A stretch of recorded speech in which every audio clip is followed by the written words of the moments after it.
Buenas noches. Estamos hoy, nuevamente, es la primera persona con la que repito un programa, con el padre Hugo Mujica, sacerdote, escritor, y bueno, un cura que está mucho en los medios de comunicación. La iglesia tendría que usar más la televisión, llegar más. Sí, tendría. Es difícil saberlo, yo no lo tengo claro. Digo, por un lado es un lugar inevitable y que no se puede soslayar de divulgación.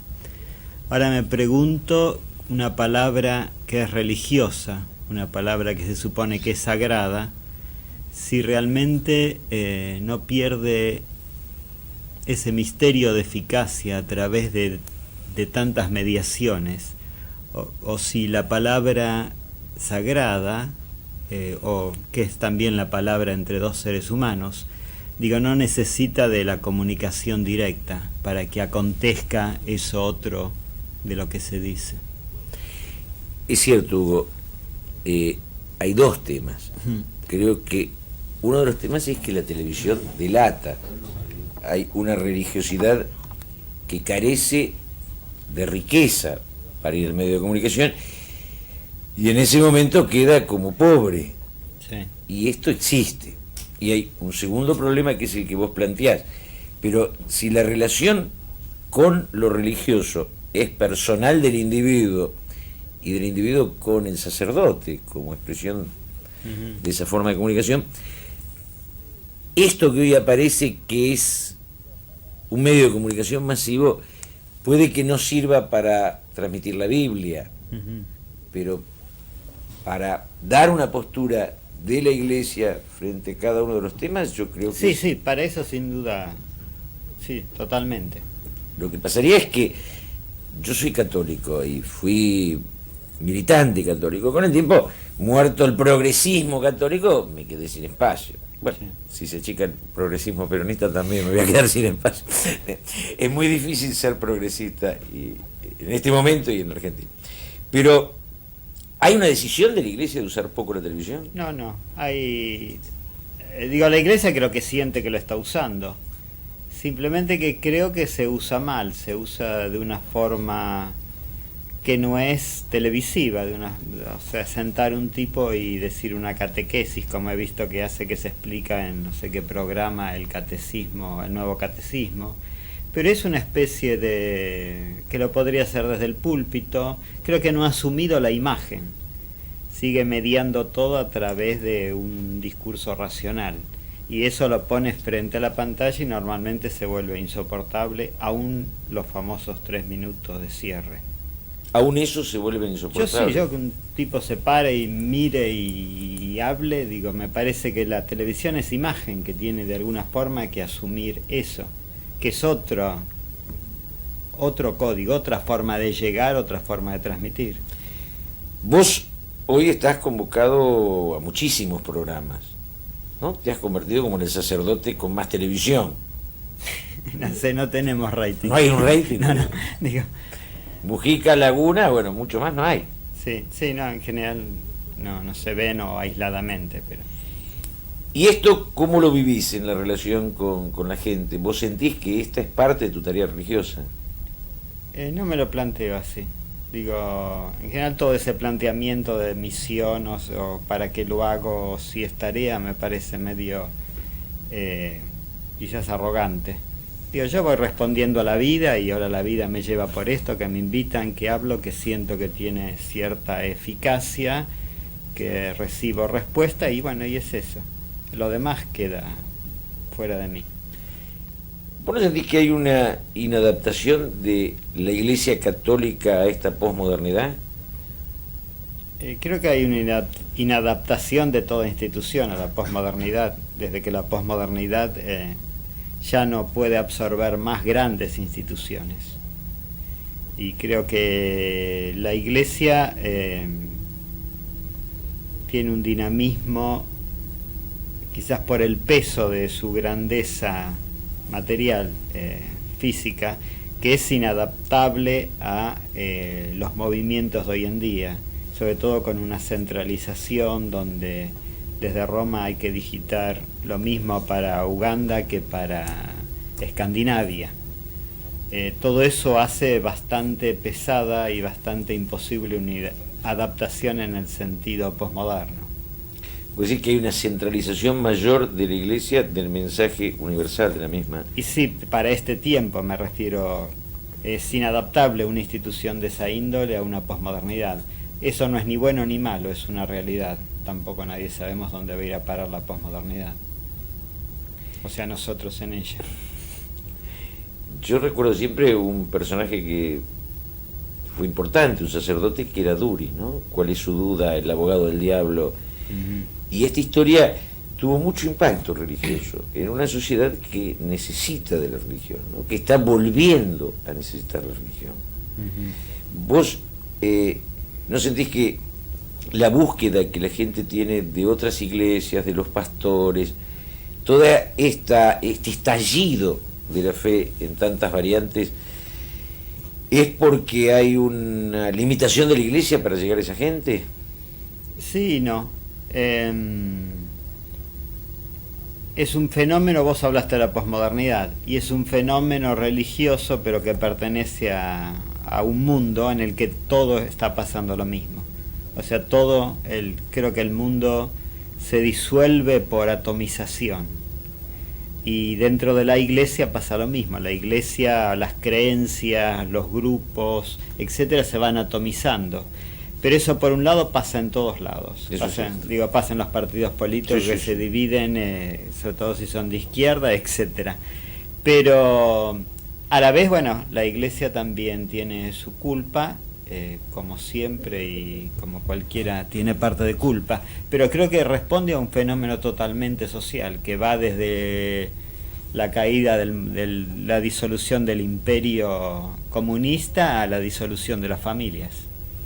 Lipovetsky en La hora del vacío habla de esto, ¿no? De que estalló la idea de lo político, lo religioso, y que está en todos lados y no está en ninguno. Sí, la religión está en todos lados, la política está en todos lados, el amor está en todos lados, pero en rigor no está en ninguno. Este es el estallido. Antes había una separación entre lo religioso y lo... Sí. Eso se fue agotando. Se fue agotando. Creo que además habría que discernir qué es lo religioso.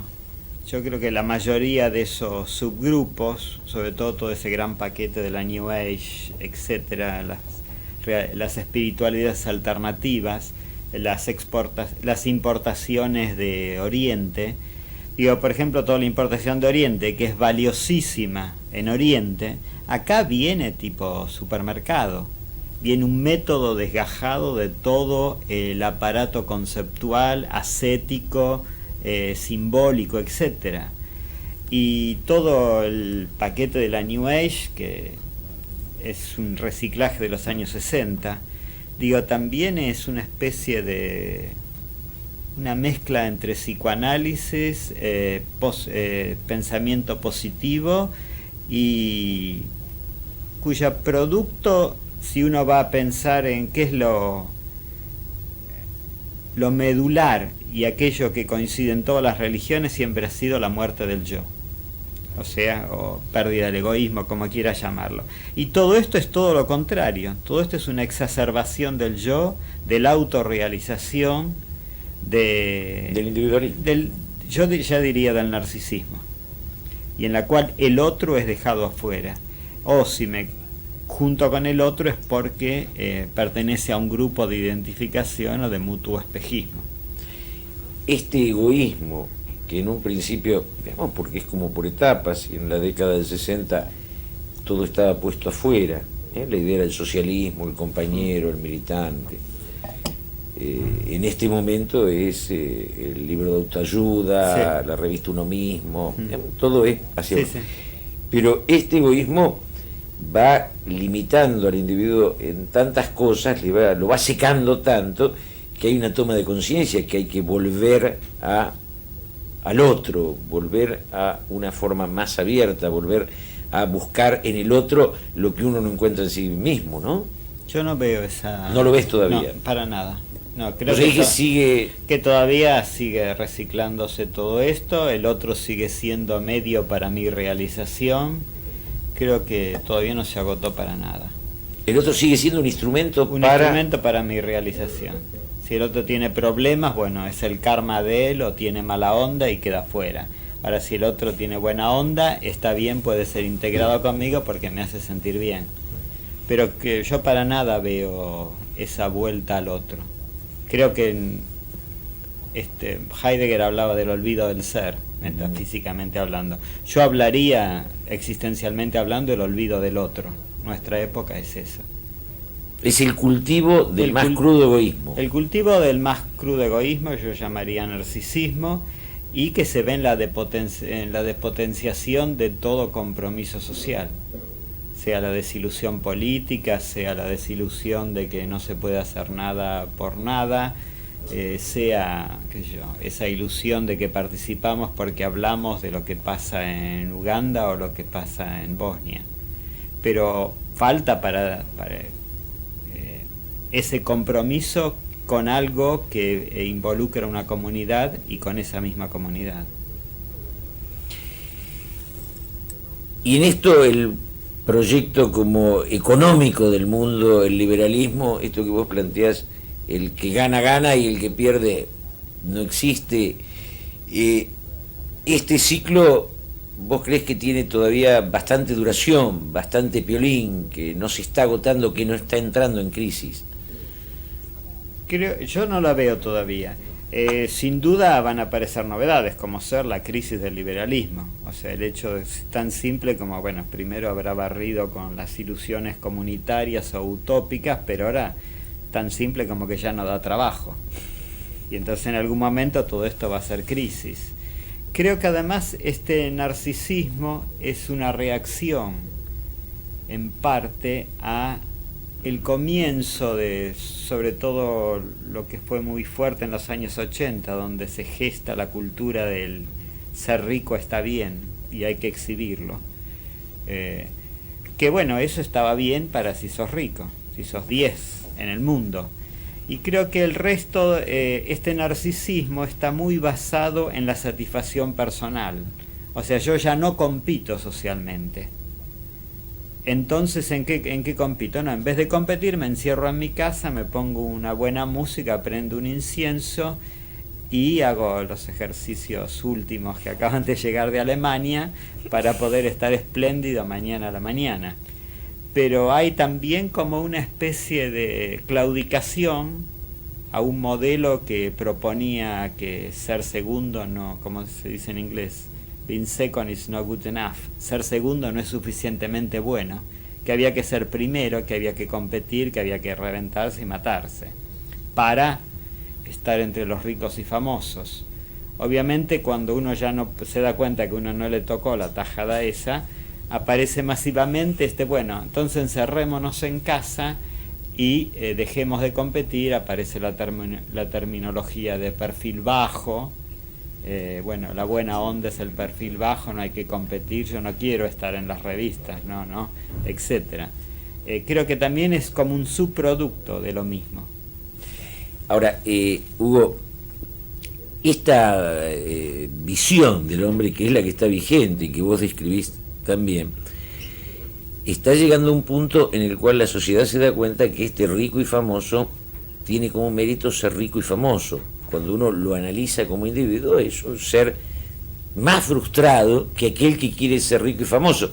Te digo, porque el que quiere tener dinero y no lo tiene una excusa para su insatisfacción.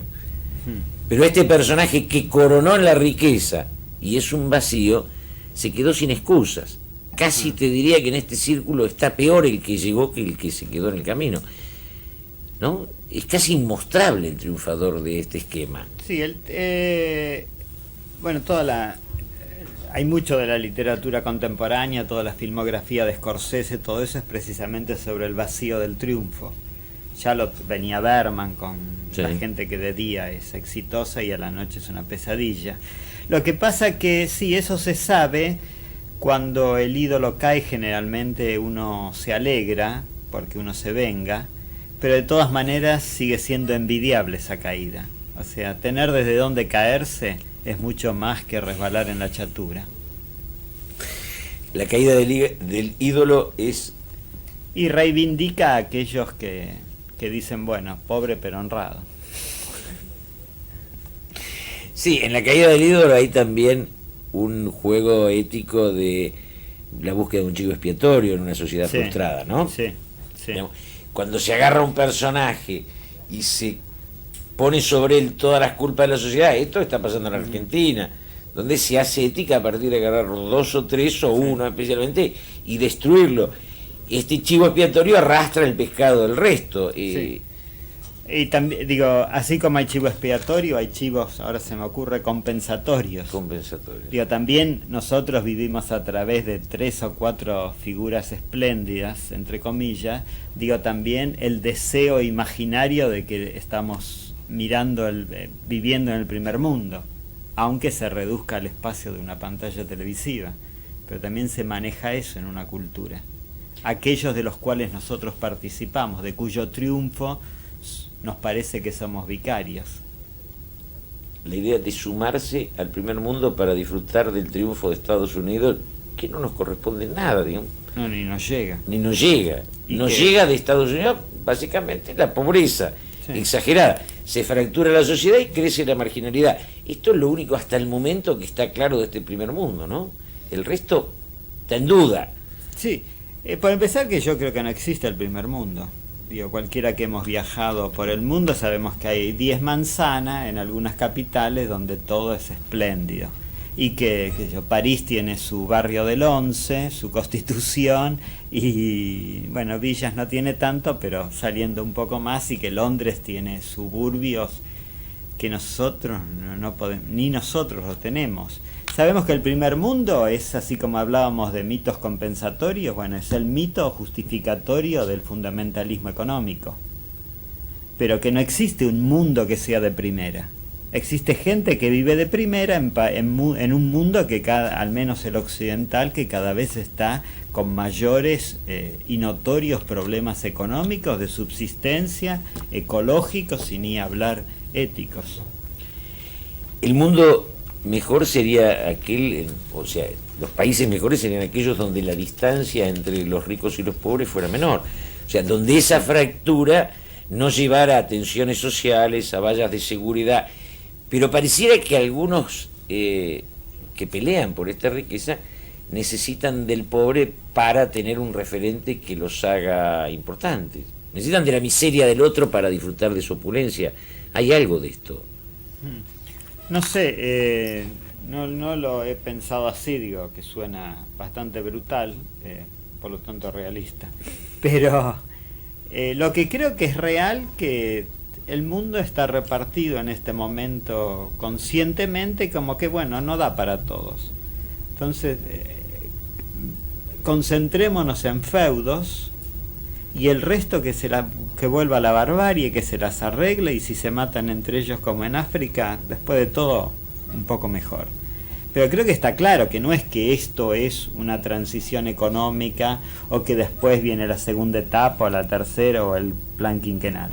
No, esto es el resultado de una economía que se ve que ya no da para todos en la forma que se está viviendo y que ahora se ha replegado en aquellos que pudieron apoderarse de ella. Y lentamente los que van quedando afuera se dan cuenta, toman conciencia de que no es por un rato, de que no es por una crisis. Eso está pasando. Eso está pasando. Digo, no en nuestro país, creo que acá todavía no acá. Todavía acá creemos que todos vamos a participar de algo. Pero en el mundo, sí, en Europa se está reaccionando muchísimo.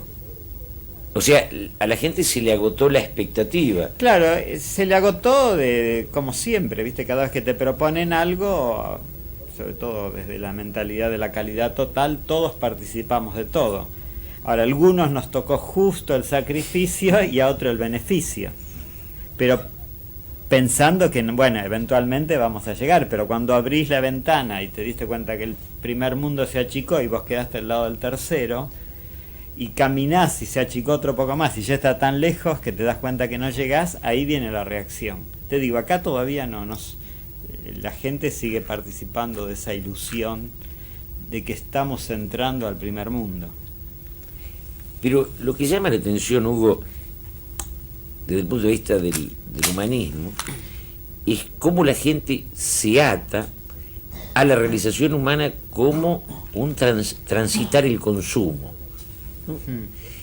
Pierden la idea de la riqueza individual y se atan a este hecho del consumo como único elemento del placer. Entonces, no sé si viste Ciudad de Ángeles, pero es maravilloso el personaje que va describiendo, ¿no? O sea, personajes que tienen vivencias, pero no acumulan experiencias. Como que la vida la agotan en la misma vida. Esta sociedad de consumo lleva al consumo del individuo. Sí.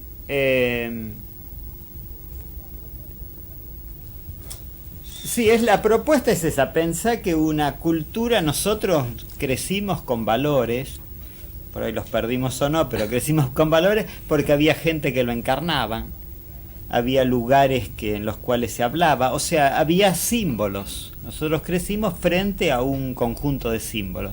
Bueno, y esta cultura ha presentado eso, el consumo como símbolo, y nosotros como parte de esa consumición y de esa producción.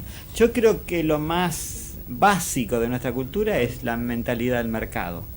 Exacto. O sea, todo es impresionante cómo va avanzando y va devorando todo, desde un televisor o un lavarropa, que sería más o menos normal, pero después pasa por el arte y hace de la pintura que salga en las páginas de suba y baja de acciones, y después ahora se come la música, los cantos gregorianos, y mañana podría empaquetar a Dios y decir que lo venden en cajitas y nos hacen creer que está ahí. Y esto mismo no es más que un paquete de información que va al mercado de la televisión y se vende como producto a la gente. Y es impresionante esta omnipotencia y omnipresencia a la vez del mercado, que todo es como que lo va devorando. Lo utiliza, lo vende y pasa a la próxima cosa. Y los va desertando. O sea, va pasándolo de valor a precio y ahí lo mata. El triunfo del mercader en la sociedad actual ha convertido al resto de los hombres en mercancías. Sí. Ahora, en todas las épocas de crisis o de dificultades como esta, la Iglesia daba pasos importantes, sacaba encíclicas y aportaba.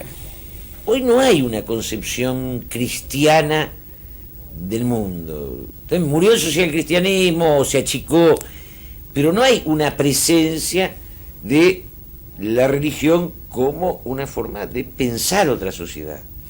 Con Juan 23 lo había. Sí. Es difícil, con Juan 23 todavía estaban claras las cosas, estaban los buenos y los malos, estaban los comunistas y nosotros, el mundo estaba claro. En realidad, simulaba estar más claro, porque teníamos la posibilidad de pensar comunismo por un lado, liberalismo por otro, libertad, esclavitud, Dios, ateísmo. Eso era fácil manejarlo. Ahora no es tan fácil, ahora hay menos alternativas. O sea, todavía es tan obvio como que todavía no ha salido casi una alternativa para el economismo liberal. No. Pero además Juan 23 tenía una expresión de la religiosidad y de la santidad que hacía que la gente se enganchara con él. Cosa que hoy no se da con el Papa actual, ¿no? La relación es más fría, más orgánica, es otra cosa. Sí, es difícil decir porque hay gente para todo. Digo, hay gente que no le gusta Juan 23 y le gusta este Papa. Creo que este Papa lo que por ahí da es una imagen de seguridad, al precio de cierto paternalismo y cierta dureza. Pero la gente que se engancha con este Papa es la gente que se engancha a través de que por fin alguien dice blanco y negro, bueno y malo. O sea, esto es volver a separar lo sacro y lo profano, que en un momento la Iglesia lúcidamente había desdibujado ese límite y el cristianismo había entrado a la sociedad. Ahora hay como una vuelta y estructuras como el Opus, como el sectarismo religioso, de nosotros los buenos miramos a los malos. Bueno, creo que eso también pertenece a una mentalidad, la que sería el liberalismo en cuanto a religión. Con la frase de una vez de Cavallo, creo que mandó no sé a qué cura a la sacristía en vez de hablar de política. La idea de que lo religioso es privado y no social, y que no tiene incidencia en la historia. O sea que hay triunfadores en lo económico y también hay triunfadores con Dios. Somos todos minorías los que triunfan. Y los otros... Sí. Ahora te diré, para ser justo, es muy difícil decir cuál es el pensamiento de la Iglesia, o en este caso del Papa ahora. Porque es un Papa muy polifacético, que da la cara por cosas muy importantes, se calla en otras tremendas, en pastorales de avanzada, teológicamente, digamos, es bastante retrógrado, es muy polifacética su imagen. Juan XXIII por ahí era más claro, pero este hombre sería difícil hablar en general de él. O sea, es un tipo que salió a la calle a buscar a la gente, no sé qué diciendo desde Roma, aprendió el idioma de cada país donde estaba, no esperaba que le hablen en latín. Le tiran un tiro y sigue yendo a la calle, como que en eso te muestra una apertura, algo. Sí. Por otro lado, fue todo un parate teológico, ¿viste? La vuelta al no disentimiento, la entrega de los cargos más básicos al Opus Dei. Es muy difícil, rejugado con toda la lucha contra el comunismo, pero no habló nada cuando se invadió Nicaragua, etcétera. Parece que las estructuras se han sectarizado y no quieren contradicciones internas, las estructuras religiosas, las estructuras... ¿no? La Iglesia, que abarcaba un progresismo, que estaba aquí los curas del tercer mundo, lo que era este famoso obispo que tenían los brasileros que movilizaba todo un sector progresista, la Iglesia se despegó de ese progresismo. Sí, totalmente. Lo que pasa es que no fue la Iglesia, fue el mundo. No te olvides que vos me estás hablando de los años 70, cuando florece el concilio, que eran épocas de gran esperanza, ¿viste? Los 60 creíamos que habíamos cambiado el mundo, los 70 empezábamos a estructurar ese cambio y los 80 liquidó todo. Digo, el hippie pasó a ser yuppie y los hijos de mayo del 68 neofascistas. Tenían guarderías como con Bendic. Claro, el mundo entero tuvo ese viraje que nadie pensábamos para la derecha y que todavía no sabemos dónde va a ir a parar, porque tampoco soñamos nunca que podía haber de nuevo neofascismo o neonazismo. Así que el mundo entero giró. ¿Por qué? No sé. No, la explicación, digamos que la sociedad ha venido siempre dialécticamente, lo de Hegel tiene lógica. La sociedad va de la libertad a cierta esclerosis, va de lo social a lo individual y vuelve a lo social. El hombre va deambulando y bueno, también va creciendo en este deambular. Quizás este conservadorismo actual sea un enorme retroceso a lo que muchos imaginamos como sociedad. Pero lo que cuesta entender es la falta de un pensamiento progresista expresado en lo filosófico, en lo religioso y desde ya en lo político, donde no existe. Y en lo religioso es donde a mí más me asombra. Yo la otra vez te planteaba lo de Teilhard de Chardin. Yo me formé con Teilhard, me formé con Emmanuel Mounier, con el padre Lebret, nos formamos muchos con ese pensamiento cristiano que salía a confrontar con el marxismo, ¿no? Sí, pero lo que pasa es que de nuevo lo podrías aplicar a toda la sociedad. En esa época también estaba Camus y Sartre, ¿viste? Y qué sé yo, y estaba Che Guevara peleando. Era época donde pasaba eso, pasaba el pensamiento. Hoy no es que hay que la Iglesia no presenta un pensamiento. O sea, ¿dónde está el pensamiento del mundo hoy? ¿Viste? En Francia hay 20. Y sobre todo piensan la vida cotidiana ahora, etcétera.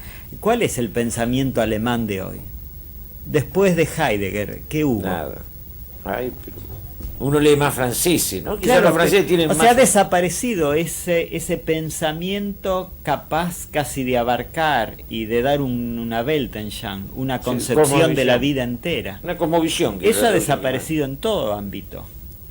Además, alguien que lo hiciera hoy, lo leeríamos como fascismo nosotros. O sea, no queremos más un pensamiento que desde un punto interprete la totalidad de la realidad. Queremos el diálogo entre muchas opiniones. ese equilibrio. Esto es la riqueza del posmodernismo. Esto Esto a lo es que la vos te riqueza. referís es lo que hay que mantener, lo que hay que conservar. Pero la pobreza es el hombre, el consumidor. Sí, la pobreza es el consumidor y la pobreza es que el mercado se chupe también este diálogo. O sea, viste que la filosofía, como pasó con la posmodernidad, también se vuelva un asunto de venta. Algo de lo que se habla, se compra, se vende, se olvidó y se pasó de largo. Y que no sea devorado también el mundo de las ideas, como es devorado el mundo de la literatura en lo que se llama ahora un producto literario, un producto editor. El problema de este diálogo es que muy pocos se lo soportan. Yo creo que el hecho de que haya muchas opiniones que conviven, o como se diría, varios discursos, es una riqueza, pero una riqueza muy difícil de aceptar. Y de ahí creo que viene el neonazismo y el neofascismo. La necesidad de un esquema La estructurado. necesidad de que un discurso se adueñe de la totalidad y se impongan como verdad, como objetividad. Es bastante así, y parecería que ese neofascismo va creciendo, ¿no? De esta riqueza, en lugar de ir a un humanismo, se va a cierta... El miedo no lleva a humanizar, sino que lleva a esquematizar. Lleva al repliegue. Lleva al repliegue. Al repliegue, al cerrarse y defenderse. Humberto Eco es un pensador, vos estuviste en la mesa de Grondona, y su prestigio social es por una novela y una película, Sí. no por su pensamiento. No. Pero ha utilizado muy bien los medios de la modernidad para poder llegar a la gente con una riqueza conceptual, con un desafío, con una provocación. El pensador tendría que ser un provocador en este momento. Sí, yo creo que por esencia, el pensar por esencia es una provocación. Primero, ante la persona que lo piensa. Yo creo que el pensamiento tiene que ponernos en la situación de ser capaces de pensar diferente a como pensamos. Eso es la honestidad de cada pensador. Y en la medida en que lo transmite, el pensador es el que tiene que poner en crisis. O sea, es la crítica y el cuestionamiento. Ahora, esa crítica y ese cuestionamiento no tienen mucha demanda, porque producen lo que vos decías. Claro, pero por temor. ahí está bien. No te olvides que cuando hablamos así, que demanda, etc., estamos manejando una mentalidad de mercado de nuevo. No, una Pensá que la mentalidad- Divina Comedia la leyeron 4 tipos, ¿viste? Los 3 amigos del loquito que había hecho a mano un toco de rollos así. ¿Y quién le daba bolilla a Platón en su época? ¿Viste? Posiblemente era el gay del pueblo. Y bueno, nosotros tenemos esa mentalidad de que todo tiene que ser masivo y para muchos. Por ahí no. Por ahí el tipo que no da bolilla a esto habla con un vecino y de ahí saca una riqueza. O qué sé yo, o consume y bueno, será su karma, como dirían. Pero tampoco esa idea de que bueno, tenemos que llegar a muchos, y yo creo que hay esta multiplicidad, como hablábamos de ideas, también hay en vivencias. Hay otra gente que aprende la vida por otra vivencia, que no es la del pensamiento, la de las ideas, etcétera. ¿Vos te pensás como un maestro para toda la concepción y la riqueza que planteás? No, digo... ¿Te negás a esa responsabilidad? No, digo, la palabra no sé, no estaría en mi vocabulario. En realidad no sé qué es ser un maestro. No es un concepto que yo pienso. Yo me siento un pensador y en la concreción me siento un poeta, y englobando todo eso, que siempre la palabra, me siento sacerdote en cuanto a aquel que dice una palabra. Pero no sé, creo que eso me lo hacen los otros. A mí me impresiona con la seriedad que me tratan los otros. Tipo eso. Está bien, pero te impresiona, pero en la medida en que vos comunicás un pensamiento y hay una gran necesidad de la gente de pensar, de la duda y del acercamiento a Dios, van encontrando en vos alguien que quiere que le dé más elementos. Sí, sí. No sé, la palabra maestro me suena muy jerárquica. Está bien, ¿cuál usaría? Sacerdote. No, no, tampoco, porque también digo, es una palabra que denota poder en nuestra cultura. No sé, yo estoy ahí, yo hablo, qué sé yo. Y después cada uno que haga lo que quiera con lo que digo, o le ponga el nombre que quiera a mí. ¿Vos notás una vuelta de la gente a la religiosidad como necesidad? ¿A lo religioso? No, no a lo religioso. Creo que a lo religioso se va por opción, por pasión, por crisis a veces, pero lo que hay ahora es muchos sucedáneos de miedo. O sea, la gente es lo mismo la cruz que el tarot. Lo básico es que alguien me diga algo sobre mañana, o que alguien me ayude y si es posible me la des enredada la opción que tengo que tomar frente a la vida, porque las alternativas son tantas que me marea y no fui educado para ser libre. Eso es cierto, no hubo una educación para la libertad. No. Las ideologías eran esquemas que permitían esta cosmovisión a la que vos te referís, y uno tenía las respuestas. Preguntaba al marxismo, al cristianismo. Claro, podías elegir 2 o 3, pero ya ni bien hacías un acto de fe, ya estaba la vida solucionada. Estaba todo resuelto. Sí. Creo que el último de eso fue el psicoanálisis, donde también vos entrabas y era una cosmovisión total. Incluso si te ibas, pertenecía al mismo psicoanálisis. Estabas huyendo, abandonando, no haciéndote cargo, lo que sea. Pero fue el último gran discurso moderno creado por nosotros. Murió el marxismo, murió el psicoanálisis, queda el liberalismo y empieza a ser crisis. Para vos no tanto, para mí más, pero bueno. Sí. No, yo creo que está en crisis, totalmente. Lo que pasa es que no aparece opción. Su mayor crisis es su soledad, que no es el fin de la historia de Fukushima. En realidad sería ambiguo, por ahí no está en crisis. Por ahí nosotros lo vemos como crisis porque quedamos de alguna forma fuera. Por ahí para ellos, aquellos que participan, ha triunfado. Ha logrado instaurar 4 feudos en el mundo y que nosotros demos vuelta alrededor fabricando y consumiendo. Por ahí triunfó el liberalismo. Lo que pasa es que por ahí le pedimos socialismo a nosotros, el liberalismo. No, no es un tema de distribución. Para mí, no, yo hablo de humanidad, digo, claro, de que comamos. El problema es sí, no hablo de distribuir la tierra, no, hablo ¿cuál de es la visión del hombre que tiene sí. esta sociedad? ¿Qué hace con la educación? ¿Qué hace con el ser humano? ¿Qué quiere hacer? Además de tenerlo como un consumidor al que le vende y le saca ganancia, ¿qué más piensa? Porque el problema del mercado es que el mercado no piensa en el ser humano. No existe. Digo, existen clientes o existen consumidores, pero no existe el otro como persona. Y este individuo que yo te decía tiene más vivencia que experiencia.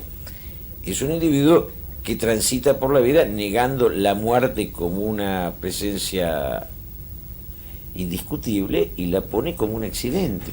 Sí. Desde ahí parte una idea de lo religioso como casual.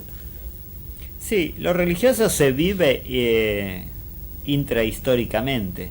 O sea, lo que ha muerto es el más allá de Dios.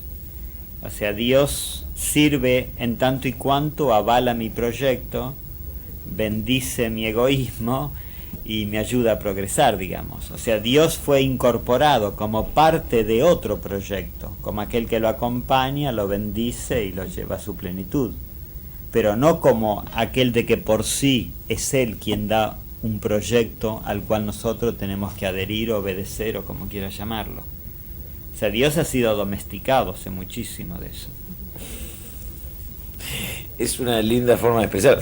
Quizás domesticado, lo que creo que te referís es a este Dios de algunas religiones o grupos cotidianos que, bueno, la gente va a la iglesia y recibe ahí, reza y le dan. Claro. Digamos, la oración es una nueva moneda, pero es la moneda de lo trascendente, pero también está mercantilizado.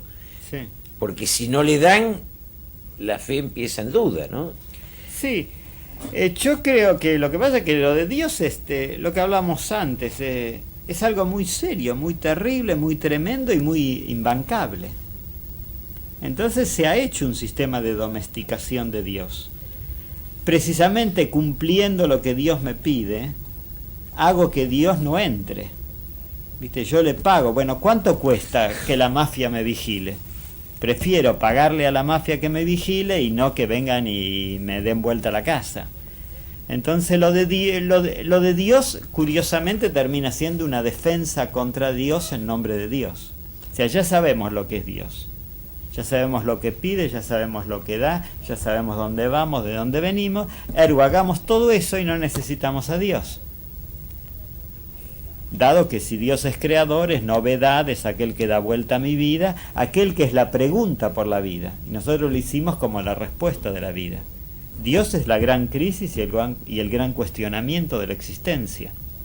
Y nosotros terminamos siendo aquel que avala que todo está bien, y si no está bien, va a estar bien pasado mañana cuando nos muramos en el cielo. Triunfó una visión del Dios protestante, ¿no? Que no era el Dios que premia en la tierra. Esta vieja teoría de que los países protestantes... Sí, pero digo, por ahí no es justo tan así tratar a los protestantes, porque tienen muy claro el hecho de la fe, o sea, de la entrega en una confianza absoluta a Cristo. Digo, el solo fides, la salvación por la sola fe, digo, es algo que va mucho más allá de esa visión, quizás más de divulgación del triunfo sobre la tierra. Y vos decís que en este momento el pensamiento cristiano se encierra en la iglesia, no está saliendo a convertir, no hay una voluntad de la religión de ocuparse del infiel. No, en general la iglesia está, yo diría que replegada, quizás porque es muy difícil comprender lo que está pasando en el mundo. La iglesia ha vuelto a ser básicamente una iglesia moral, que es diferente a ético, y moral también en gran parte del sexto mandamiento, donde parecería que ocupa tanto el problema de la sexualidad, de la homosexualidad, de la familia, que parecería que todas las energías están como concentradas ahí. Creo que la iglesia no está abierta, yo diría que tampoco ha logrado tener un lenguaje capaz de dialogar con aquel que no cree, que por ahí cree, pero está creyendo con otras palabras, y las palabras que nosotros decimos no le significan lo que nosotros creemos que siguen significando, y ya no dicen más lo mismo.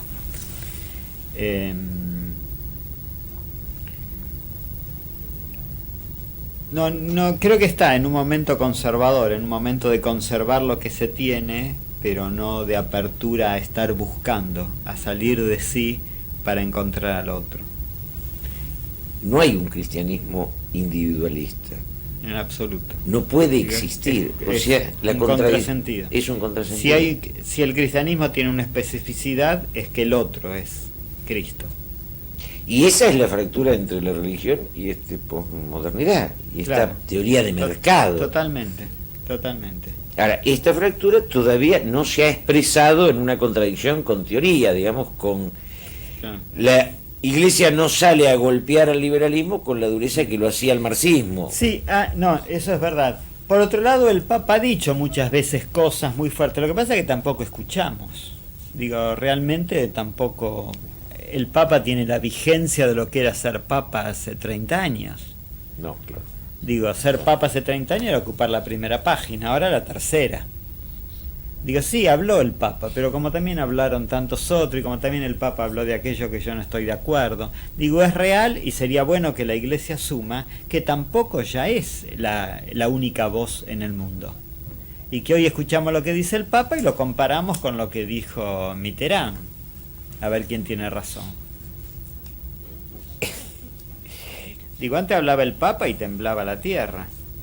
No, yo me acuerdo del valor de las encíclicas. Sí.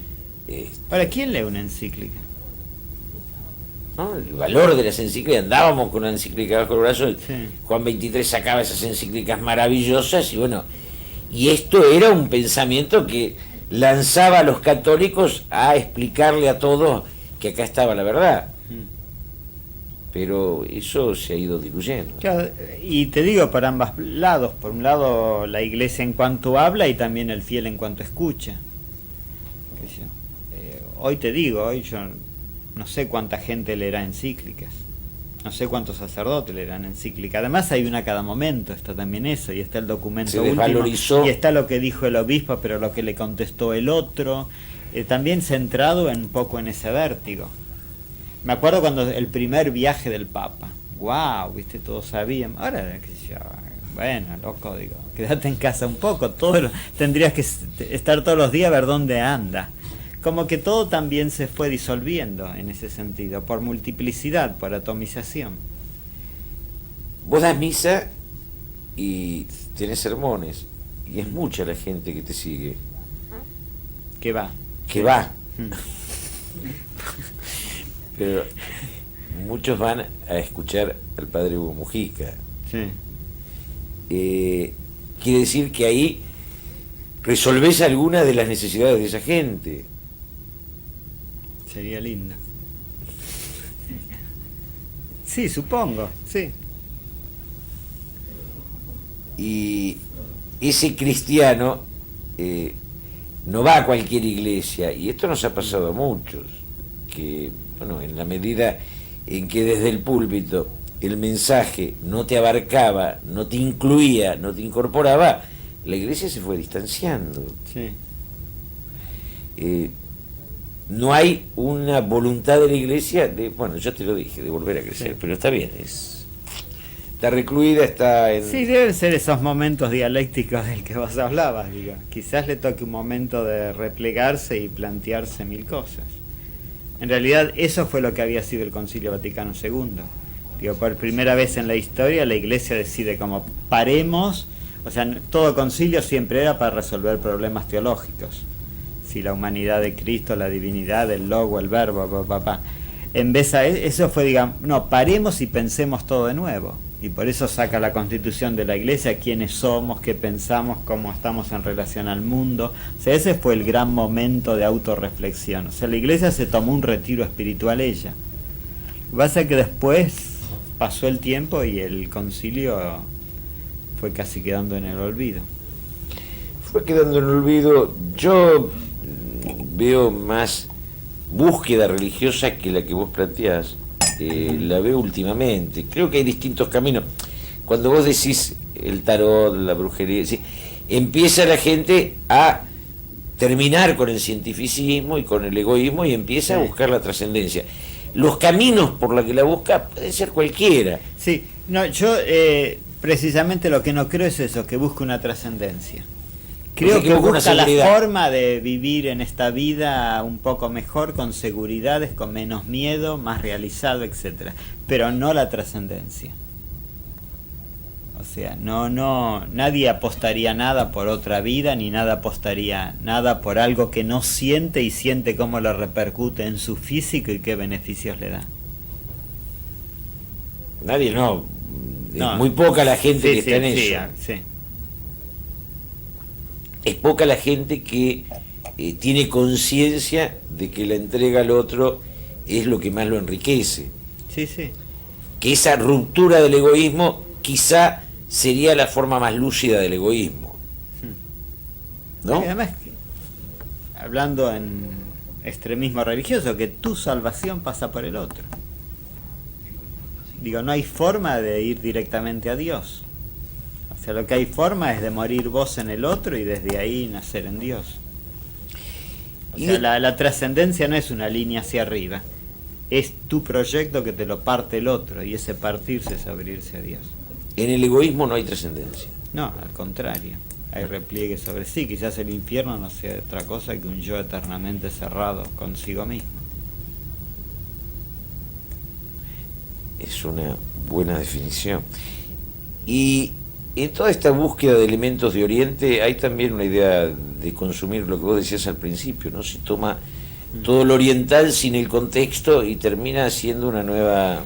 Claro, es... el yoga es un ejercicio físico. Claro, eso es lo que pasa. Digo, hay, en todo esto quiero matizar, hay gente que busca honestamente, hay gente que entiende bien, pero en general todo esto vino como paquete de consumo. Es como si nosotros exportaríamos al rosario. A usted diga esto, entonces le contamos a la gente de Uganda. Ustedes digan esto así, esta oración 20 veces al día, y por ahí se sienten bien. Y si tienen imaginación, ven a la Virgen María, etcétera. Pero, o sea, todo eso está hecho para otra cosa, está hecho para el compromiso, está hecho para la donación de voz, está la teología que te lo explica, los santos que lo encarnaron, pero no es el rosario y eso es lo que nosotros estamos recibiendo de Oriente. Tal técnica de meditación, tal mantra para repetir, etcétera. Nos estamos consumiendo el orientalismo. Estamos consumiendo Oriente hace rato. Pero se consume todo. Bueno, cuando terminemos de consumir va a empezar otra etapa. Sí. La poesía, ¿qué es para vos? Porque vos sos un poeta. Sí, sería lindo. Sería lindo. La poesía es mi forma de entender, mi forma de captar, quizás intuitiva y esqueléticamente. Yo creo que todo lo que escribo siempre ha nacido de una visión poética, que después la gloso, la comento y por ahí me aparece un ensayo, pero que yo sé que estaba en tal lado de tal línea de un poema.